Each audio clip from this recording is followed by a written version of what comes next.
and some of my favorite Pacific origin designers. I say Pacific origin because not all of them are Pacific Islanders and not all of them live in the Pacific. But, however, where do we start? Look, I want to talk about Pacific Runway first. And what is Pacific Runway, you ask? Gasp! Shock! Horror! Do you not know Pacific Runway? Not Pacific Runway, the book. Pacific Runway is an iconic platform for all fashion creatives of Pacific origin and multicultural origin, actually.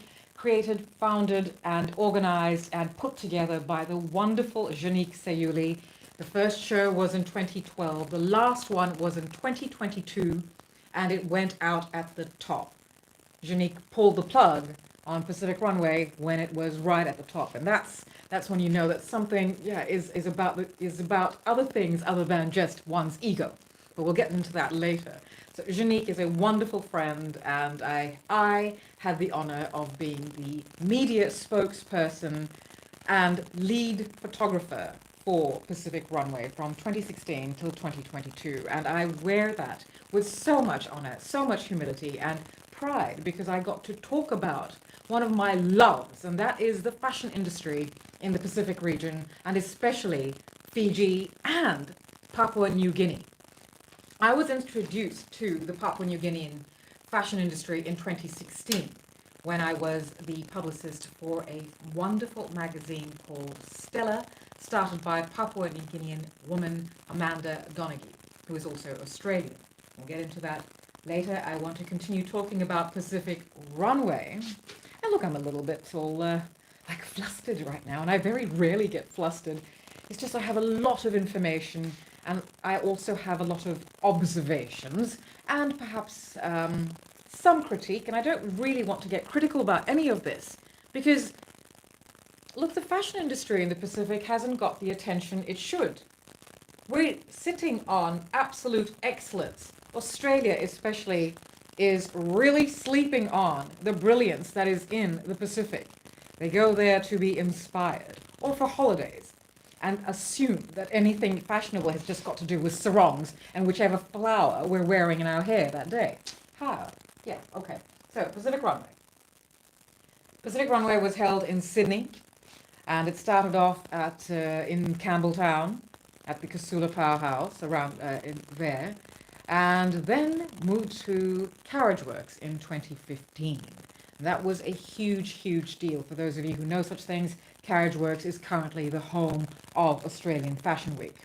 And this was the only other big mainstream fashion event to be held there. And frankly, it is really, what am I saying here about this? Do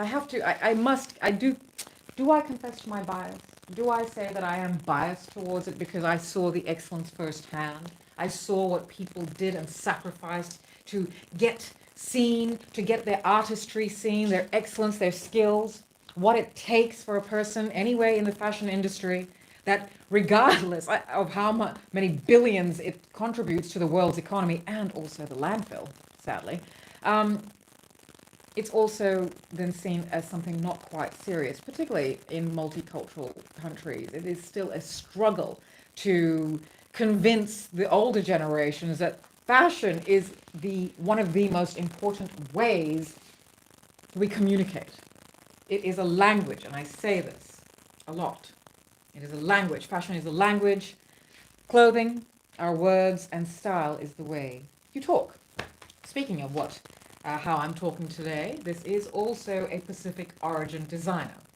Now, going back to Pacific Runway, a lot of these garments, a lot of these designers have shown at Pacific Runway. Designers came from all over the world to showcase their wonderful collections.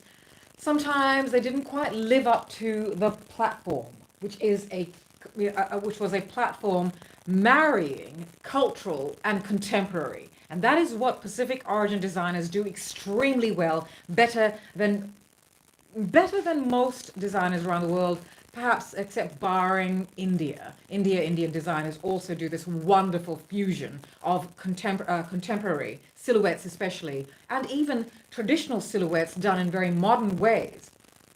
But they do then also have a lot of their cultural and traditional motifs and regional, signatures. So that's a wonderful thing that designers of multiculture can do. Create for the contemporary world without sacrificing their cultural, their backgrounds, their ancestry, the core of multicultural people.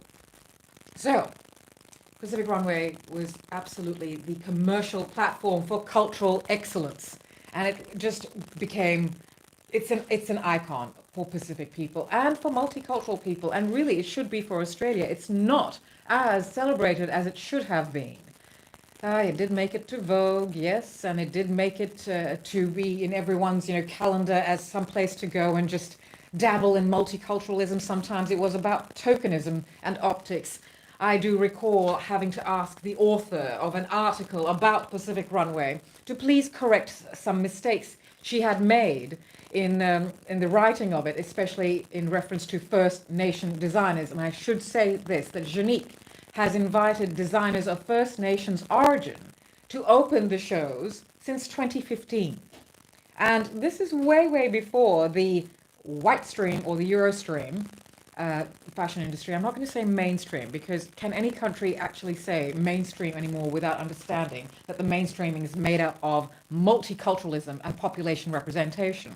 So I'm going to say the Eurostream, which is my term for it. The Eurostream industry doesn't quite understand how to do population representation. It is very much about optics, so they will pick the trending racial grouping model, and there you go, they do that. So I wasn't going to get too political, because everything I say about things like this will be deemed as contentious or controversial or political. But I have got to. This is a channel about transparency and truth, and that is what I do. So hate me. But the truth is the truth. Anyway, and pockets. Truth is the truth, and pockets. Yeah, women know pockets, and I'll get to that in a moment. So I had asked for a correction to be made, and my goodness, you would think I had asked for her to, wring out her organs or something, but it was apparently too much, and us people, we ask for too much if we want corrections done to mistakes made in a mainstream article about a multicultural, commercial, iconic, worldwide event. It doesn't make us look stupid. It doesn't. But so that was an issue, and this is still the way the Eurostream looks at all of this, as if it's just look at what the multicultural people are doing now, and it makes them look good and gives them badges of credibility. I'm not saying that this is the way it is now, and I am generalizing, of course, but still, why aren't designers of Pacific origin stocked in Australian shops when designers of Pacific origin, especially Fiji, have been doing their thing for a very long time? They have had designers of excellence who have been trained, who know how to make patterns, who went and did the education and have been self-teaching for ages and generations. And sustainability, let's talk about that soon. The designers of Pacific origin know sustainability. They do know ethical practices. However, I was also told, as spokesperson for Pacific Runway, I was also told, look, they don't know really what to do with these designers, and it's just all, it's not very, it's not Stella McCartney, is it? That's great. Stella McCartney, well, let's just say that the designers of Pacific origin don't have a daddy who is a Beatle, or sure, there was no privilege, right? But when you have a graduate ceremony and you have Naomi Campbell and Kate Moss, who are just buddies, walk for you, yeah, I don't think that we can say that Stella McCartney is the norm, or is what something a Pacific designer can have access to. And by saying that, it's discounting everything that a Pacific origin designer has stood for, and that is historical sustainability and the language of fashion, the legacy of tradition and history passed down through motifs, through design, through how they're made. Very disappointing. I continue to be very disappointed by the Australian fashion industry, which at one stage was spectacular as well. I don't know how good it is now. I don't really pay too much attention to what is happening in the Australian fashion industry now, because they all seem to be one like the other. There's a few names that always trend, and they happen to, be worn by celebrities worldwide, because public relations, folks, the publicity is what actually gets these garments on the backs of celebrities. Public relations runs the world. Let's get that fact straight. It does, and unfortunately, it also requires a lot of money. When you have money, you can sell, what is it they say, a sack as couture. Let's talk about what I'm wearing now. I am wearing a dress by New Zealand-based label Zora. That's X-A-U-R-A. Zora is by Kavitha Patel, who is Indo-Fijian originally and from Fiji, but now has been based in New Zealand for the last few decades. However, she does very much take the history of her ancestry, and that is Indian and born in Fiji. This dress in particular, it's called a Radiant open back maxi, and it's got cutouts. I am not a fan of cutouts, so I do tend to wear a belt because I think cutouts can be a bit uncomfortable sometimes, and it's a little bit chilly also. So, although I do like it, and I know many women like the style because it is also very flattering visually in terms of how the eye sees something. So when you have cutouts, it actually accentuates a shape, and it's very clever. But what is also extremely very clever about Zora garments is everything is quite practical. So if you see here, there's I've left it out, they're invisible adjustable waist. So regardless of your size and your waistline, you can wear this because it will fit according to you. And I love that. I think it's genius. Also genius, our pockets. Am I right, women? We love our pockets in our dresses because it makes us feel like we can do everything. We feel feminine and practical, and we can, leave the bags at home. These are good pockets too, by the way. They really are deep, so you can actually fit things in there. I love Zora's philosophy as well. The connection to history. See this print? Look at it. This print was done by hand, with using a wood block technique that has been passed down through the centuries in India. And I believe this gets done in Jaipur. And Kavitha oversees it. I had a wonderful conversation with Kavitha, and it's on our podcast, one of our podcasts, RF2, which is where I talk with the paradigm shifters, the movers, the shakers, the change makers. And I really, really love Zora's ethical philosophy. She has always done this. She hand makes, she's always sewn. And please do go and find out more information about that. It's zero waste. She's based in New Zealand. She ships all over the world. I will leave links and all the other details in the caption. Now, let's go back to what I'm saying. So Zora hasn't shown at Pacific Runway. I think a few others haven't shown at Pacific Runway here, but the others have. So we will start talking about that. Now, Pacific Runway, the photo book. I must tell you about Pacific Runway, the photo book. It is the official photo book of the iconic platform that it is. And it was published by DDD Publishing, which is our publishing house, or the publishing arm of Dust Devi Vision.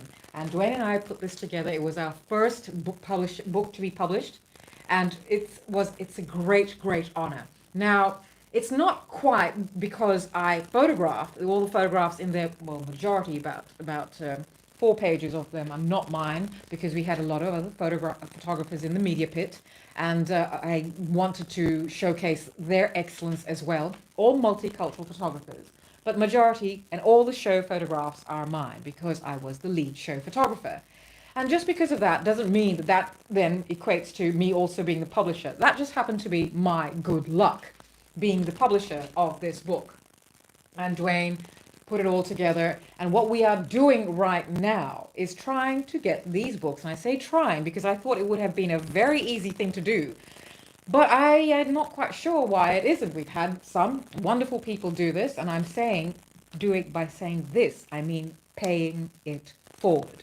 What we are asking is for people to please purchase these books. You can get together in a group of 5 and purchase 2 if you want. It's $65 Australian. And what we are doing is then donating, or on your behalf, to various schools and universities and fashion groups all over the Pacific, starting with Fiji, the various universities and design groups there, and to the First Nation, to groups, design groups of First Nation origin within Australia, to also schools and design schools in Sydney, in Melbourne.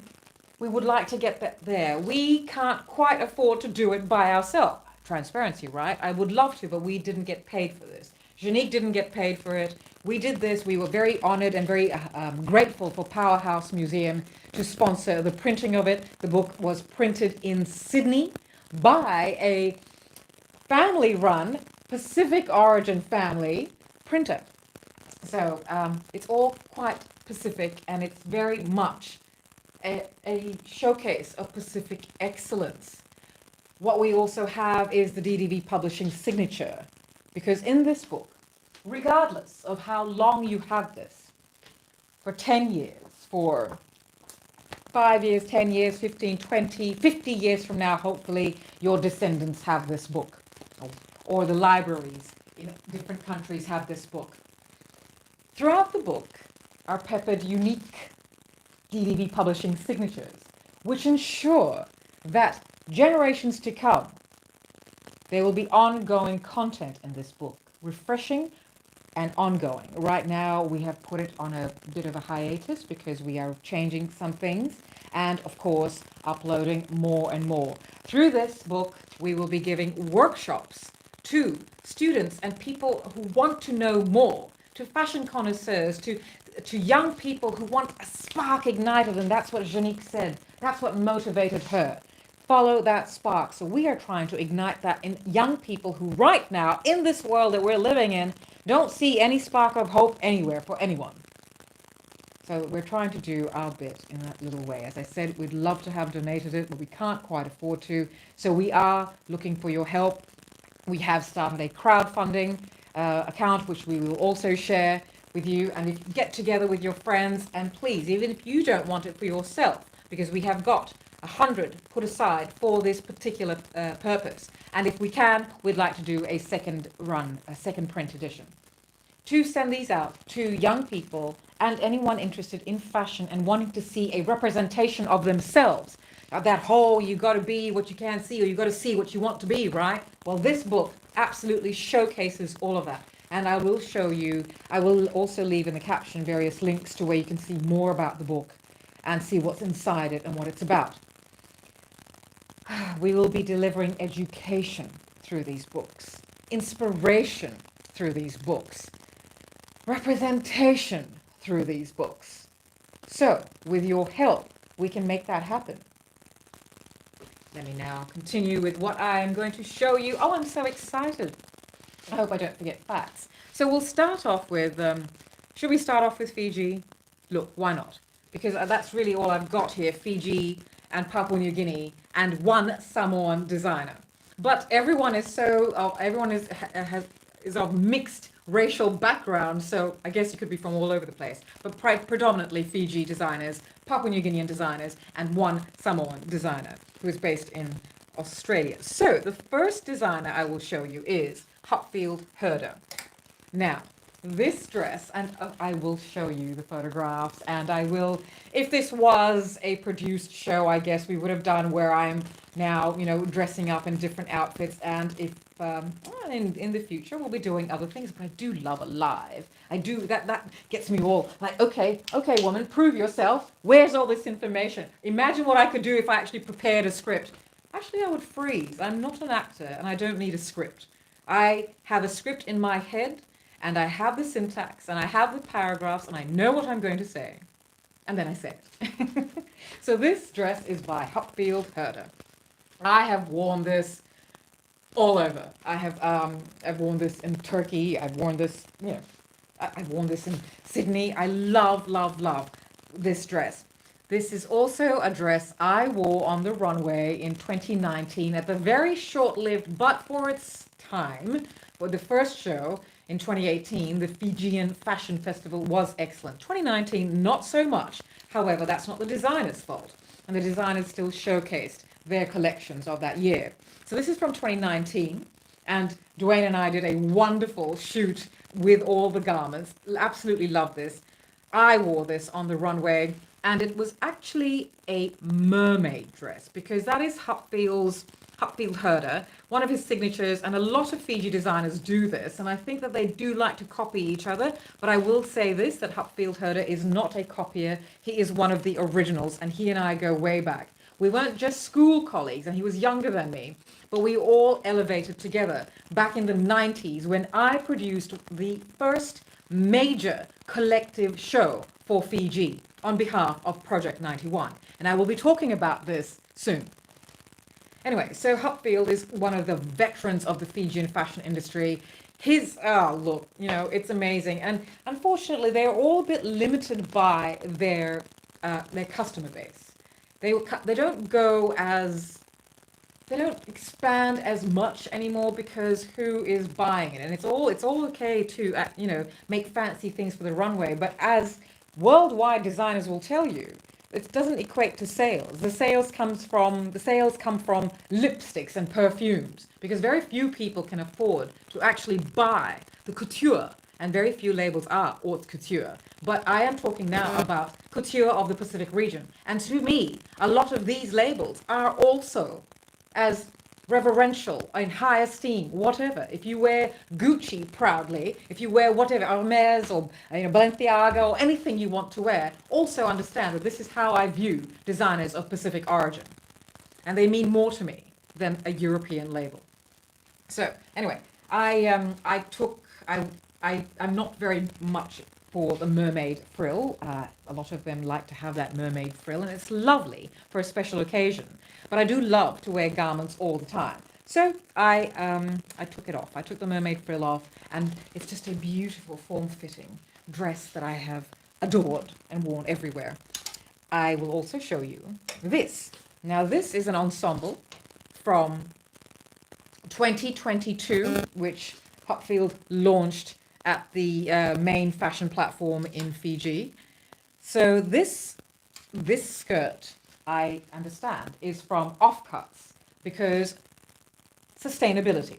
And Hupfield is currently in Australia doing a PhD on something. I'm not quite sure what, on sustainability practices, which is an interesting thing, because I think that if you do explore sustainability, you'll find it more in the Pacific region and the ethical practices than anywhere else. And really, these are made at his home. He will sew, and he makes the prints. They decide what colors, etc. are doing. I'm not sure if they follow trends so much as what they like to do. Now, this skirt is a pencil skirt made from offcuts.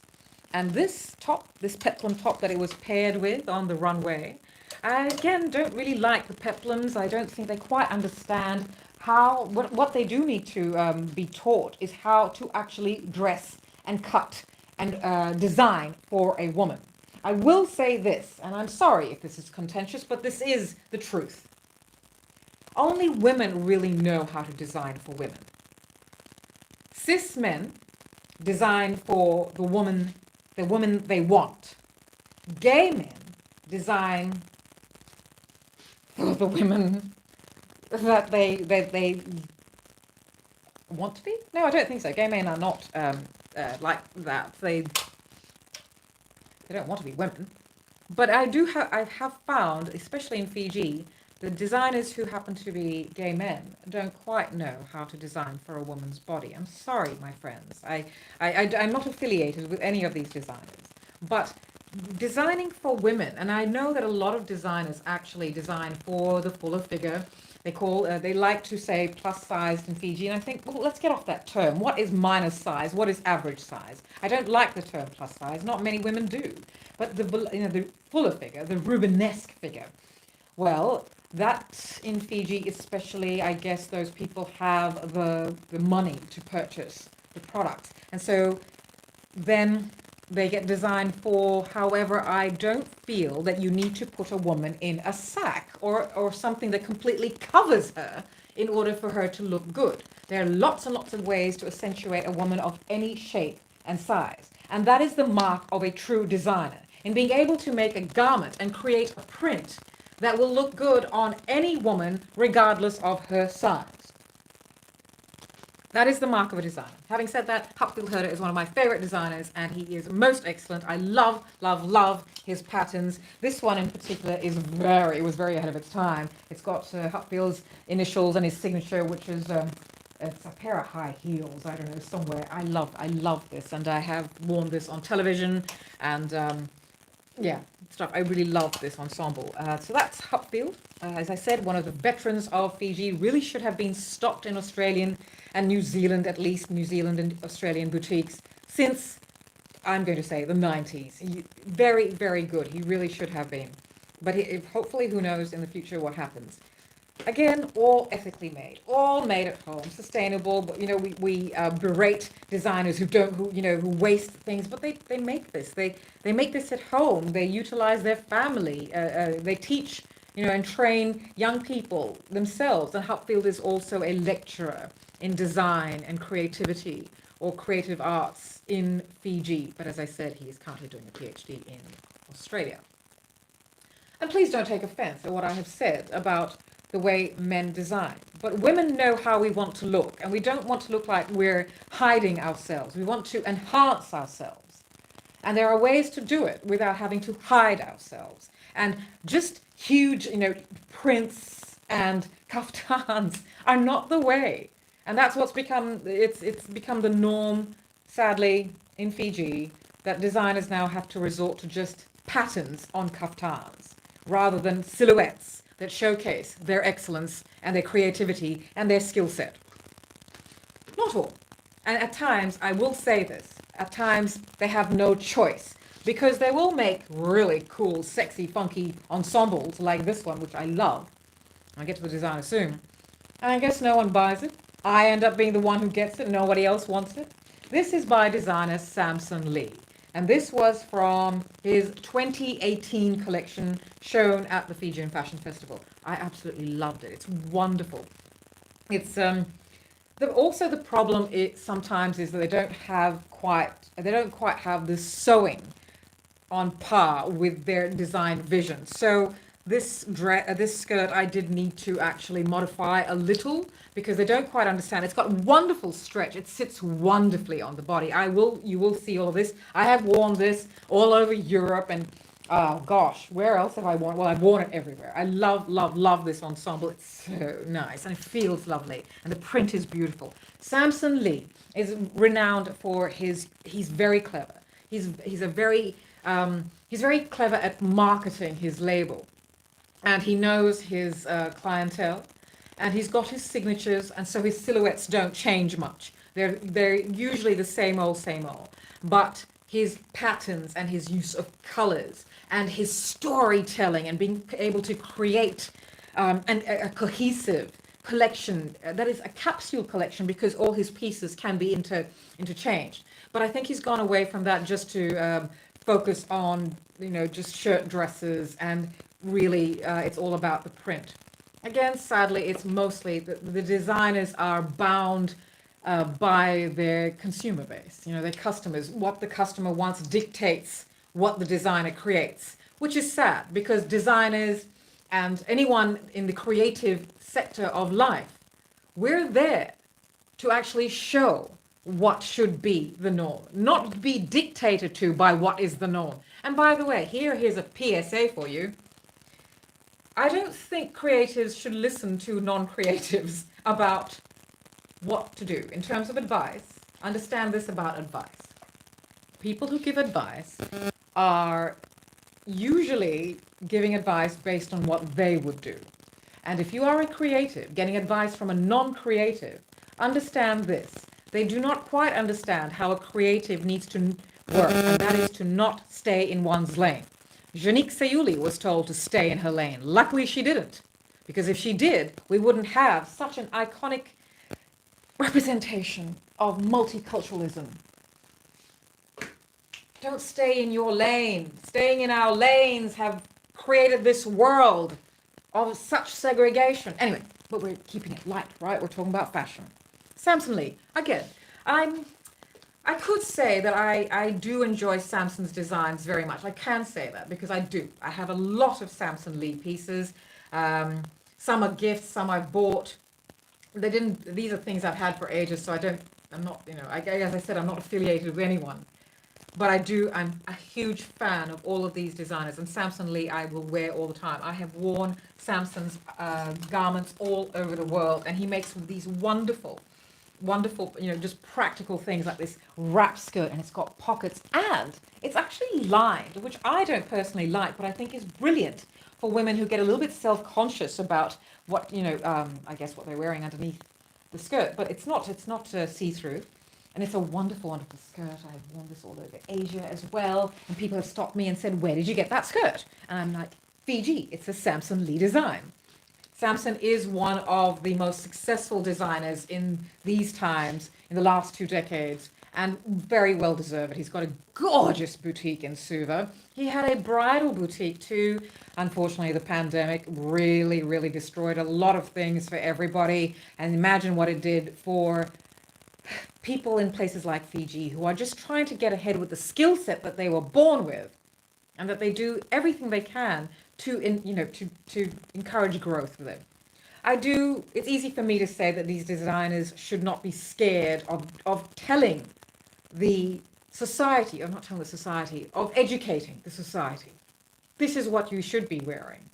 Instead, as I said, we get dictated to by the society rather than educating and grow and talking up to people like, hey, let's elevate and grow together. Anyway, I do love the skirt by Samson Lee. Samson is one of the designers I will always be buying and wearing all over the world. What else of Samson do I have here? As I said, I've got quite a few of Samson's pieces, but perhaps not everything here. Now, I do also have to talk about a lot of designers that I do like. I haven't shown. There's another designer from Fiji, very new. They launched in 2021. NV, designed by Vedika Roy. I don't have any of these pieces here, but in the links, in the caption, I will put a link to an editorial I photographed in Fiji on one of Fiji's top models, Sarah Volavola, one of my favorite global models. I also photographed Hupfield Herder on one of my other favorite models in Fiji, again, a global model, Sharon Money. And as I will put the links in the caption, or you are seeing them right now, and you can see how glorious and gorgeous these women are. They should be modeling globally, but oh well. Anyway, so I do need to talk about perhaps one of my favorite global designers. So even though I do absolutely love, I do suppose I have to narrow it down. Nena is one of my favorite all-time designers. And Nena and I go way, way back to late 80s or early 90s. I have been a face, again, I'm not affiliated with any of these designers now. I don't talk with any of these people, but that doesn't mean I can't adore what they do. It doesn't mean I'm not a fan, that I will ever stop being a fan of their creative excellence. Nena is, again, another veteran of industry, way ahead of her time. She had a most beautiful boutique in Suva in the early 90s, just so ahead of its time globally. It had all the rustic look. She had, I recall, a water tank as a fitting room, and corrugated iron, etc., on panels, etc. And it was just gorgeously rich colors. The colors here, actually, the colors of this, if I recall, it was stunning. I will talk more about this ensemble. But Nena, she is an educated designer. She went back to Fiji and just had all the electricity of youth at that time, 30 years ago, and plus 30 years ago plus. And my gosh, her designs were absolutely at the forefront of how multicultural designers showcase their multicultures. And walking in a Euroconstruct world with our, multiculturalism on us, in our genes, in our DNA, in our ancestry of ancient existence. So Nena is one who does do that exceptionally well. Some of the garments she was creating in the 90s were just an incredible blend of all of that, all handmade. And she was also also showcasing climate change at that time in one particular garment, and I was her face in the 90s, and I wore this gown which was absolutely superb, and I will talk about that at another time. But she was also talking about these things back then when I think we called it global warming back then. And it's still that climate change is still global warming, a fact of earthly life, but humans have expedited that. And unfortunately, the fashion industry seems to have contributed to that a lot. How sad. Okay, I have to hurry up because I don't know what the time is right now. Oh, I don't have much time left. Keep going, keep going. So, Nena is one of my favorite designers ever, and I have a lot of Nena pieces. Sadly, I don't have any of the pieces, garments that were made for me, especially back then, that I wore, and hopefully I think they sold, and I hope the people that bought them actually have kept them, because these are priceless garments. These may not mean anything to you, but especially they mean so much to me. Now this ensemble, one of Nena's signatures are palazzo pants, so she makes these wonderful ensembles of palazzo pants in wonderful prints, etc. So this particular ensemble she made for me to wear at Pacific Runway in 2016 when I was photographing the show. And so I absolutely love this. And I wear the pants all the time. It feels lovely and it's very versatile. You can dress it down and be, just like with a t-shirt inside and, I don't know, sneakers, or dress it up and wear it out. It's very slinky and sexy. What else have I got here? Another signature of Nena are her kaftan tops. Now I have said the kaftans are, they're getting quite boring, particularly because I know designers have got so much more skill, but again, they are dictated to by the demands of their consumer base. Okay, but Nena has done something clever with it. She created these wonderful wing kaftan tops, and they can be worn with everything. They wear them over little dresses. I wear them with pants. I wear them over everything, and they just feel so nice as you flutter everywhere. I will show you after this because I will be doing a shoot. And I have, again, worn that all over the world, from Vanuatu to Singapore to, everywhere. I love this. Again, I've worn this in India. I've worn this in Vietnam. This is from her 2016 collection that I named. I think I called it Spring. I can't remember, Fleur de Lis or something. I can't remember. But as I said, we did work quite closely, and she does respect my knowledge of fashion, and I hope she understands that I just think she is one of the best designers to have existed from the 90s. Again, we all elevated together, and I will talk more about that in an upcoming episode of Stylander, about what happened in the 90s. And if you are watching What Was It Like, part 2 dropped last night, and I talk about my career trajectory from 1989 till now. Season 1 is all about me and my life, but that's because of my unique perspective on the world, because I lived all around the world, and it's well in Asia and Australia and Fiji, and at a very unique time, at a very progressive time in the world. Not saying it didn't have its problems, but it was progressive. So yes, I do love this gorgeous garment. It feels really lovely on. What else of Nena's do I have here to show you? As I said, I have a lot of her garments. I'm not showing everything. I've worn her garments from, in the Middle East, Asia, Europe. I just love them.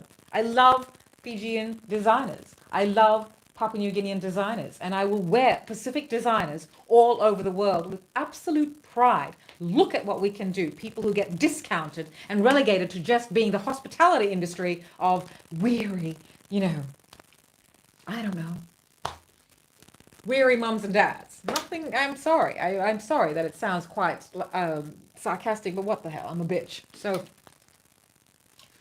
I do have to show you this. Now, Nena was doing sheer garments way back in the 90s. And in 1996, she put me in a naked dress, very similar to this one that she had. I'm not sure if it was that one that had pasta that she painted and hand sewed all over the dress in strategic places to cover, and I wore it on the runway in 1996. This one, I can't quite remember, but I also then wore another naked dress because Nana would always put me in the naked dresses, and I wore that on my return to the runway after I retired in 1998. And in 2012, a few of us, considered the supermodels of Fiji, we made a return to the runway for a charitable cause. Again, I'll be talking about all of that in What Was It Like and in an upcoming episode of Stylander.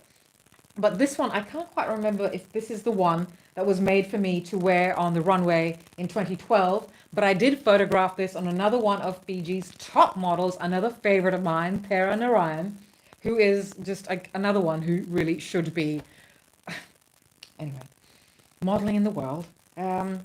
But this is all sequined and look, it's hard mesh, but that also gives it a bit of structure and it looks fantastic. I will be wearing this after and photographing it, so don't worry.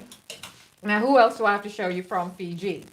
Okay, I've got this one. Oh, I've got 3 designers left to show you.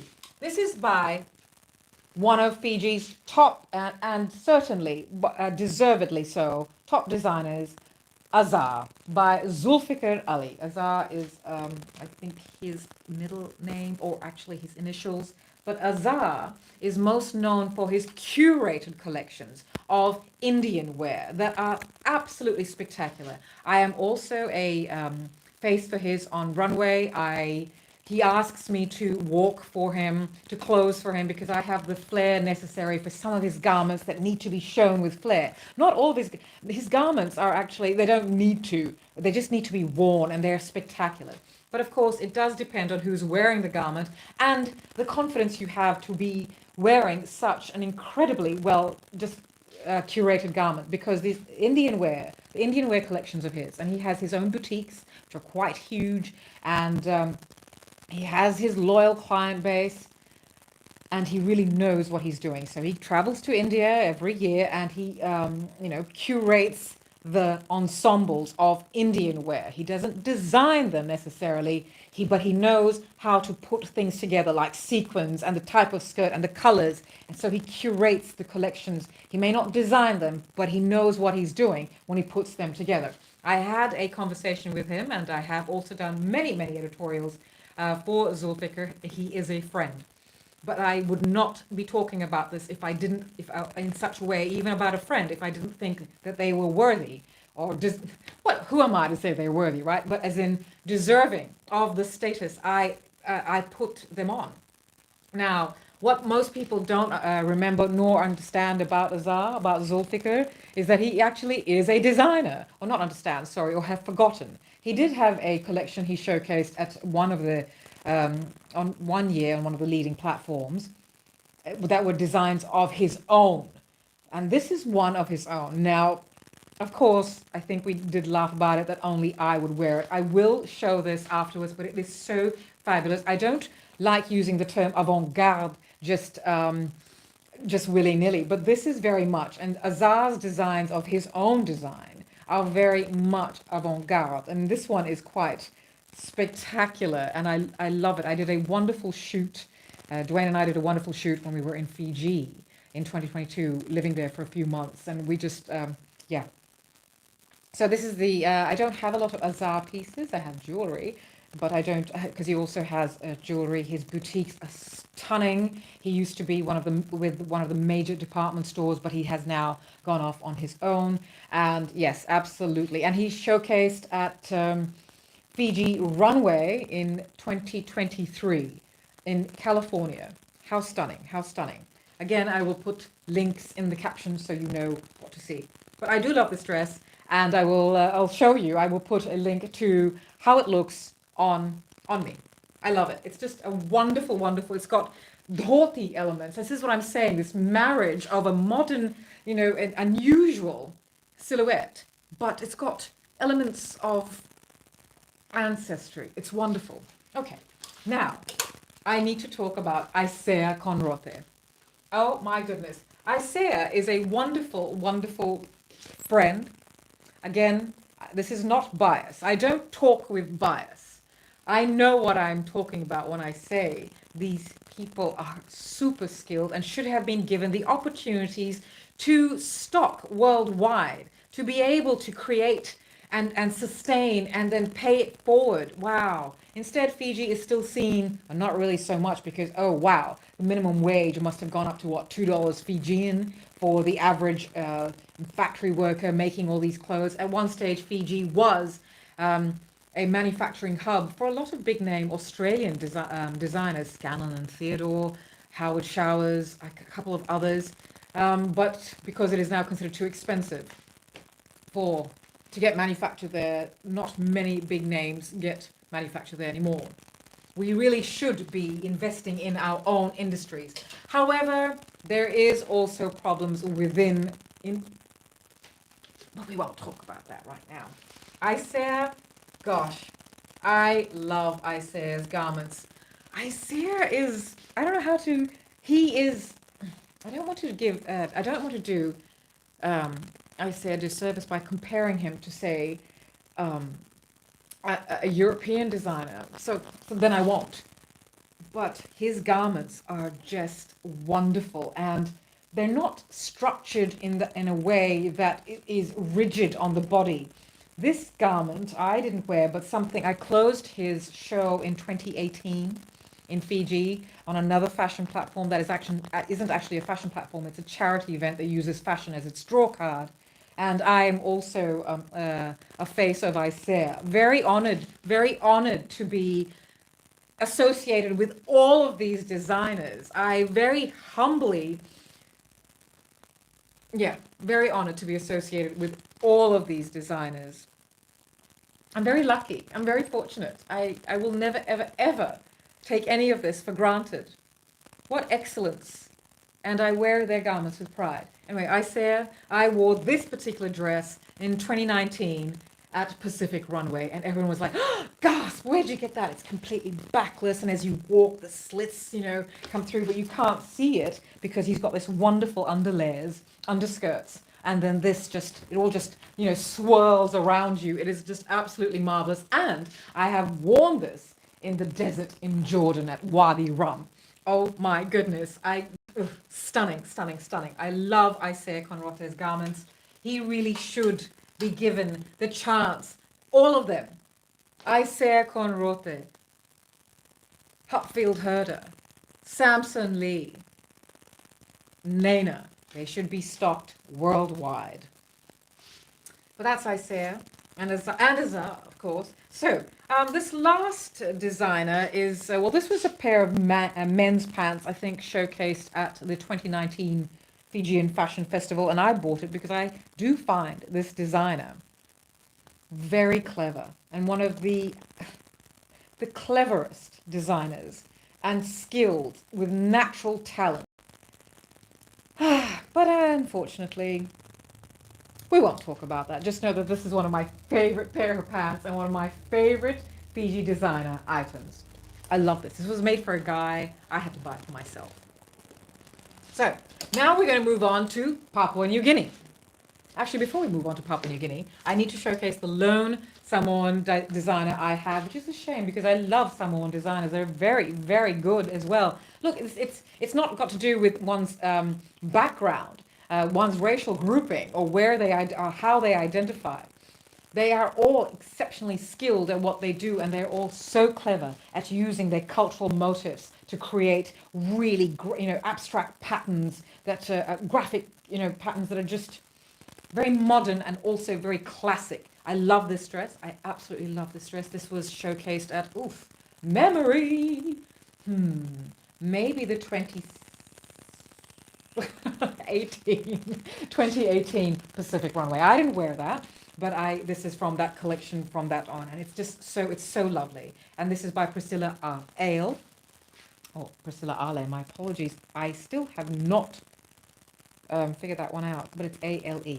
And this is Ivana Couture, one of the favorites of Pacific Runway and an exceptional designer. Sydney-based. So if you're in Sydney, get to it. Gorgeous, gorgeous designer. Great garments for all sizes. for all sizes. So regardless of shape and size, Pacific designers actually do know how to design for a woman's body. Again, what I said earlier, please don't be offended by this. It is fact. Women know how to dress other women. And women designers know how to design in such a way as to accentuate and enhance, while also understanding that there are some things that perhaps we'd like, there's things like hemlines and waist torso ratio, etc. Because not everyone has a long torso, and also prints have to be placed in such a way that when they are worn by people of different sizes, it doesn't overwhelm and it doesn't expand, especially around the torso area, where women don't want to be expanded unless, of course, they are of a very small size or thin size that they would rather have some volume and shape. So let's move on now to Papua New Guinea.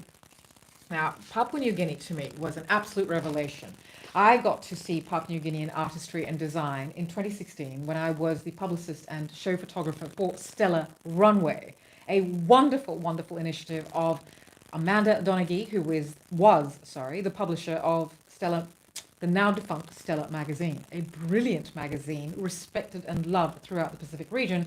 But as any of us Pacific people know, when it comes to all of these things, we require funding, and we have to bleed for that funding, and we don't quite get. And I know it's like, woe is me, bring out the violins, right? Fact of life, this is our lived experience, do not negate it. I am speaking the truth. But Papua New Guinea blew me away, absolutely blew me away. And as far as talent is concerned, the talent in Papua New Guinea is next level. Next level. What I saw on the runway there absolutely blew me away. And three of those labels are here, and three of my most favorite labels. Now I'm going to start with Iara. Iara, created by Genevieve Igara Falave and her design partner, artist Henry Iaro. And Iara is a portmanteau of their names, Igara and Iaro. So this wonderful ensemble, which I have worn all over the world, I absolutely loved that first collection by Iara, which I saw in Papua New Guinea, and it was then showcased in Sydney at Pacific Runway 2016. That collection is iconic. Sadly, again, lack of funding meant that Iara could not go elsewhere. And for some very strange reason, the Eurostream fashion industry in Australia, I don't know why they don't want to take a chance on Pacific origin designers. What are you scared of? I don't understand. Why do you only go there to be inspired? What does that mean? What does that mean to be inspired or to have holidays? The other thing that happens in Fiji is all of the fashion platforms, they bring in expatriates. They bring in all these Euro white people. Great, many of them actually of standing within the industries themselves. And I think people must get impressed by that. But people can't connect with people who go in there thinking that they're just going to go in there and tell everyone what to do, rather than understanding that Fiji, especially, and Papua New Guinea, has got a wealth of artistry and excellence in creativity already existing, and what they need is more education and investment. Yes, I'm angry about this, but every single fashion platform in Fiji currently, barring the now defunct Fijian Fashion Festival, which in 2018 was everything a fashion platform should be. And what was especially wonderful about that platform in that year is that they venerated and respected industry veterans, of which there are many. And I am telling these stories in What Was It Like? Part 2 dropped last night. If you're watching this later, part 2 dropped on Saturday, the 26th of April. So let me continue talking. So now this wonderful iconic collection, unfortunately, didn't go anywhere because, well, I don't know. Look, I do know, but I'm trying to keep this light. Trying to keep it all polite so that people don't get all like, ugh, God, she's so aggressive. Yeah, because I'm angry. And this is good, clean anger. I'm frustrated with the lack of, with the narrow parochial view of the world that the constructs in the mainstream are insisting on adhering to. What a shame. What a damn shame. Think of how amazing the Australian fashion industry could be if it actually embraced its multiculturalism and its regional partners. Imagine how far ahead of the world's fashion industries Australia could be if it actually said to people in Fiji and in Papua New Guinea, hey, we want to invest in you. Blow us away so we can blow the world away. But now, the Australian fashion industry still fillets the European fashion industry. Got nothing to do with us, but there you go. Hey, my show, my channel, I can say these things.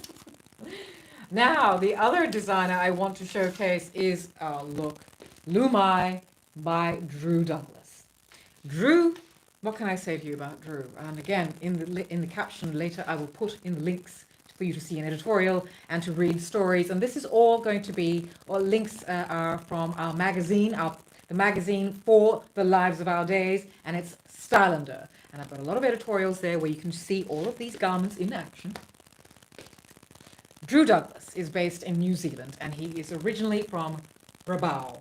Rabaul, unfortunately, in the 90s got decimated by a volcanic eruption. But Rabaul is where Drew continues to get his inspiration from.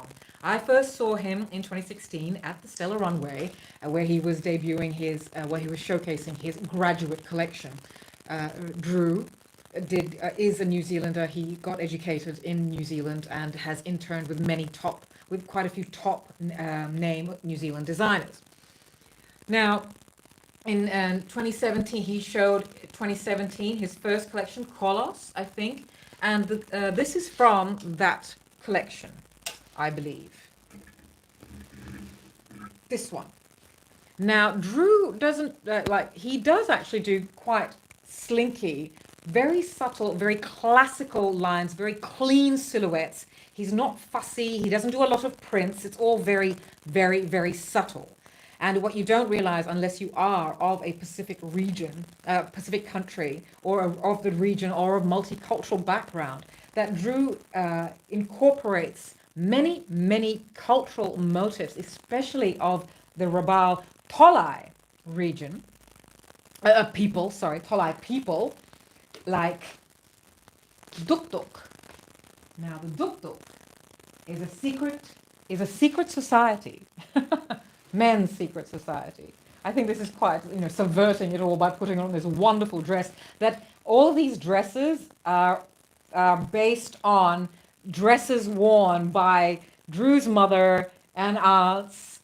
The merry blouses, the merry dresses. So he subverts everything. He creates such wonderful, clever, witty silhouettes based on these things. Where is it?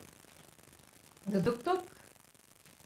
These are masks worn by dancers of the secret society of Duk Duks. And that's what that embroidered, it's hand embroidered on that. As I said, they all work on these themselves. There's no manufacturing, factory doing all of this for these designers here. They're all doing it themselves. Samson Lee has, they've all got Nana and they've all got machinists in the back in the shop. Isaiah Conrosso does it himself. Hupfield does it himself, but he also has machinists. These are amazing, all-rounded, so many of them without the education, but they can draw, they can cut, they can envision, they visualize, and then they actualize, and then it goes nowhere. And it's not their fault. This is from Drew's second collection, which he showcased on. So yes, his first collection was also shown in Sydney at Pacific Runway. It was exciting. And this is this wonderful dress. Oh gosh, again, you'll see the editorial I photographed and you'll see the dress in action. This was launched in 2019. And I think the collection is, oh gosh, forgive me. I'm having a bit of a blank here. It is the Tolai language word for the second collection. So that's what that one is, and it's very. This one's got a wonderful history to it. I will put the editorial and the article I wrote about it in the caption, so you can find out more about that. And the last designer I have to showcase here is Taboo, the eponymous label by Taboo. This is another Papua New Guinean designer. These are the three Papua New Guinean designers that I absolutely just fan. This one was from, 20 2017, 2018 collection, and I believe this is Vahua. Oh, forgive me if I'm getting this wrong. My memory. I'm an old woman. What can I say? But this is the Motuan word from her region, from her area, from her island for sea urchin. And so this entire collection, I shot a wonderful editorial. Yes, I think 2017. I shot a wonderful editorial. It's okay for me to say that, right? Of back then, of these garments. And I will show you what it looks like on shortly. This does come with a jacket, a matching jacket, but this was also part of the collection. It's not matching, it's just part of the collection. This is a men's jacket, but it looks fantastic regardless of who's wearing it. Oh, wonderful. Taboo is also about to launch her 2023 collection. Hopefully she does. With all of these wonderful designers. As with everything, it is money that stops everyone from doing what they are born to do, and that is delight our senses with their artistry. Artists shouldn't have to work. They were already born with the skill set to create. That's just how I see things. Anyway, well, that's it. Those are the designers I have to show, and please do support them. I don't know how else to say this. I don't know how else to say this. Why are they any different from the European labels or the Eurostream construct industry labels that you already wear? Look at these garments. They are wonderful pieces of history, of legacy. So these were the designers that showed at Pacific Runway, and that is Samson Lee, Isaiah Conrote, Lumai, Iara, and Tabu. Nana hasn't shown at Pacific Runway, and neither has Azar, but the rest have. So, well, that was Stylander Episode 3, Pacific Runway, and some of my favorite Pacific origin designers. As I said, I haven't shown everybody here, but I think this is the main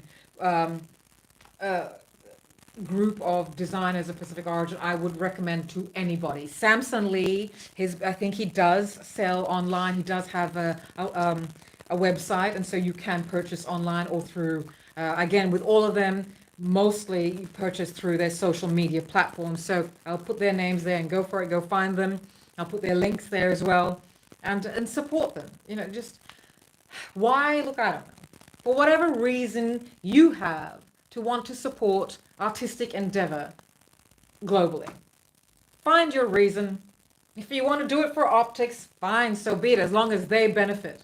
As long as the new generations in these countries and all over have something to aspire to. I don't know. That seems like a noble pursuit. So, well, that's that. And also I will put in the caption the link to where to purchase Pacific Runway, the photo book. Remember, this is for a pay it forward purpose. If you'd like to purchase it for yourself, please understand that postage is expensive. But if you're in Sydney, then, well, you can collect it from 2 points, from 2 pickup points.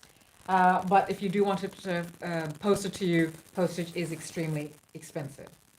However, what we would love you to do is please purchase to pay it forward so that a wonderful future, just creator of excellence, or someone who is sitting in a village somewhere, maybe, don't think that villages just are like, they're on their mobile phones, okay?